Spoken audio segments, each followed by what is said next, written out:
परमशिवोऽहम् ॐ नित्यानन्द परमशिवोऽहम् ॐ नित्यानन्द परमशिवोऽहम् ॐ नित्यानन्द परमशिवोऽहम् ॐ नित्यानन्द परमशिवोऽहम्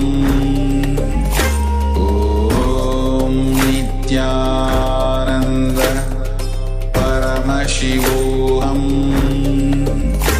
ॐ नित्यानन्द परमशिवोऽहम् ॐ नित्यानन्द परमशिवोऽहम् ॐ नित्यानन्द परमशिवोऽहम् ॐ नित्यानन्द परमशिवोऽहम् ॐ नित्यानन्द परमशिवोऽहम् ॐ नित्यानन्द परमशिवोऽहम् ॐ नित्यानन्द परमशिवोऽहम्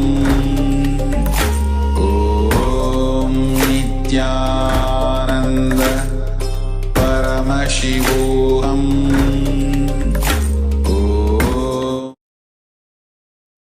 Start the question.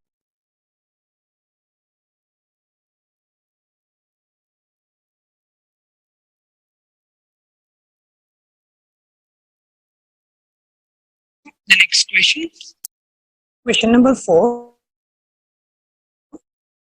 Nitya Bhavyananda from Los Angeles is asking, do Brahmalok, Vaikunt and Kailasa exist at different time zones?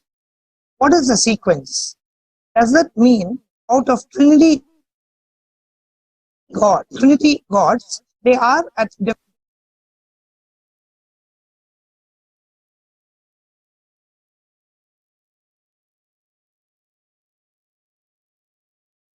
Vaikuntha, Kailasa exists in oneness, same time zone,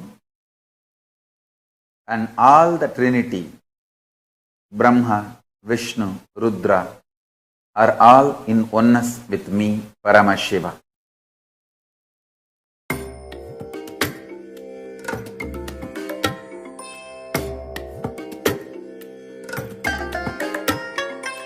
I bless you all. Let you all open all your three eyes and manifest the powers of Mahasadashiva. Om Nityananda Paramashivoham. Om Nityananda Paramashivoham. Om Nityananda. Question number 5 from Sri Nitya Brahma Yogananda from New York. Nityanandam Swamiji, I have one question. Can animals such as birds, mammals, reptiles, etc. also experience the vertical time zone? Thank you. They can even come to Kailasa, experience Kailasa.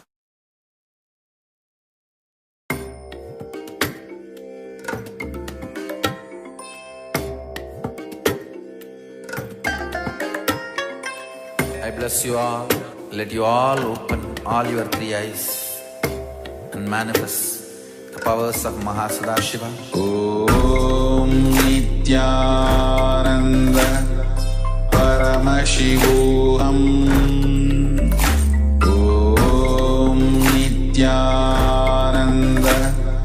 Paramashivoham. Om Nityananda Paramashivoham.